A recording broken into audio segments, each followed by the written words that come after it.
Hi, we're relationship coaches Susie and Otto Collins, and in this video, we're going to talk to you about one of the top reasons that so many couples end up feeling alone, separated, disappointed, disillusioned, and also why so many breakups and divorces happen. And we've got a solution that we want to tell you about, and also a new program that we're really excited about. You know, as we think about relationships, and we think about the reasons why so many relationships fail, if you were to go on the internet or you were to ask us or any other relationship experts, one of the top reasons for so many relationship challenges, why this is a problem in relationships, communication failure, communication breakdowns, and lack of communication is in almost every case right near the top, if it's not the top spot, as far as why people say they are having so many problems or challenges in their relationship. You know, we're not taught to communicate, to connect, as we love to talk about. Right. We're taught to persuade, we're taught to entertain, we're taught to inform, Right. but nobody ever teaches us how to communicate, to connect. Right. You know, in a lot of relationships and a lot of situations, you know, you really love each other at a certain level, but a lot of times you're afraid to say what's real and what's true for you. You're afraid of, you know, how your partner or spouse is going to react if you say something. In other words, you hold back words. You're thinking, maybe you're not saying, you know, I'm not feeling as close to you as I would like.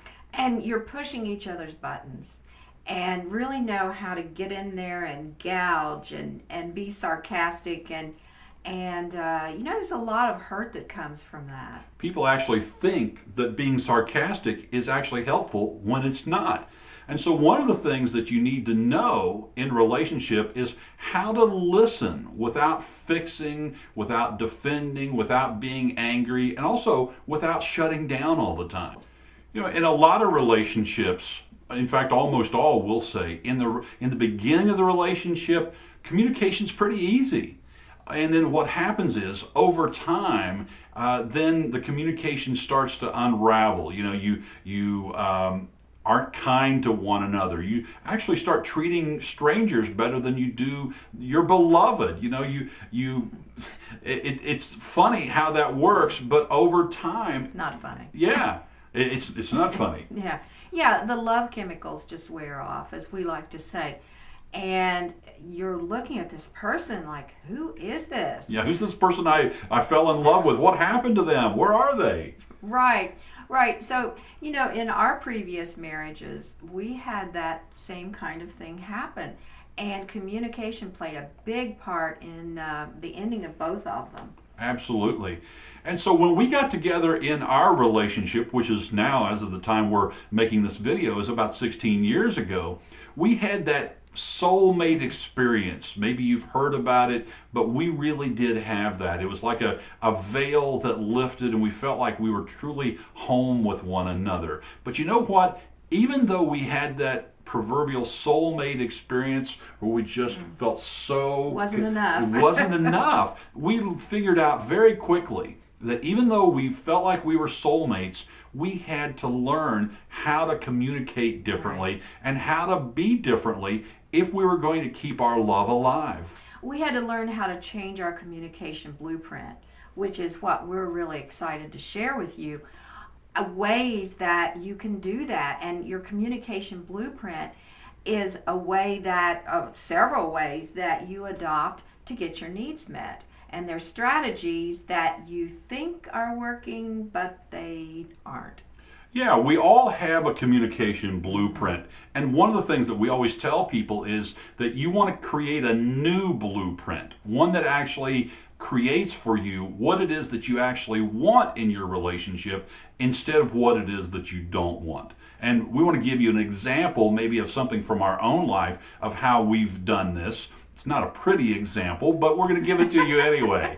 So something that I'm not very proud of, but this is the way it goes. So an example of maybe an old blueprint that I had was that whenever I didn't get my way, when I was upset, when I was not feeling like I was being heard or understood, when those times would happen, then I would start to raise my voice. I would start to get louder and louder and louder until I felt like I was heard. And then, as you can imagine, that didn't work so well in a relationship with someone that I supposedly loved. And especially me, because my strategy and my old blueprint was that I just be nice to get my way. And my family of origin that I grew up in, nobody ever yelled. Nobody was loud. So here I was with this very loud guy at times. And what did I do? I just retreat and pull away. Well, that isn't what he wanted, and Right. it's not really what I wanted, and it wouldn't keep our love alive. So we knew we had to change all that. Yeah. And our new blueprint that we created on purpose, for me, I had to stay. If he got triggered and started to get loud, I couldn't retreat. My new blueprint said, stay and listen and encourage him to just talk to me. Yeah, and what I decided to do, what we figured out together was, as a strategy that would really work, was that whenever I was feeling like I wasn't being heard, I wasn't being understood, I wasn't getting my wants or needs met, then I would ask for what I want. I would make a request, and make a request in a way that was loving, in a way that she could really hear it. Now, it seems so simple, but a lot of times in relationship, the things that are the most simple aren't necessarily the easiest or the simplest to do, especially in a moment where you're feeling vulnerable or you're not sure what to do. So this idea of creating a new blueprint, that's what we're encouraging you to start thinking about doing, and in different aspects of your relationship, different aspects of your life, because we all live out of a blueprint. And it's a matter of whether your blueprint is working for you or not. So right now, we want to talk to you about 4 strategies that we're going to cover in depth in a brand new program we're going to be offering called Talk, Listen, and Love. And the first one, these are 4 ways that you can change your blueprint. And we're going to walk you step by step through them. And the first one is a miracle mindset. You gotta have having that, yeah. miracle mindset, because if the way you think about your partner, about your relationship, and about life Yes. is really determines just about everything. Your happiness, how much love you have. And so we're going to help you with your miracle mindset. Because the importance of a miracle mindset is that it's different than how you normally think. It's different than how you normally act. And if you change this, if you shift this, it really does create miracles in your relationship and your life. The second thing that we're going to cover at length in our new Talk, Listen, and Love program that's critically important that you do is that you really avoid extreme communication strategies. And a lot of times we have these extreme strategies for communicating with the people in our life. We think that they're working, or that we think that they will work, but you know what? They never work.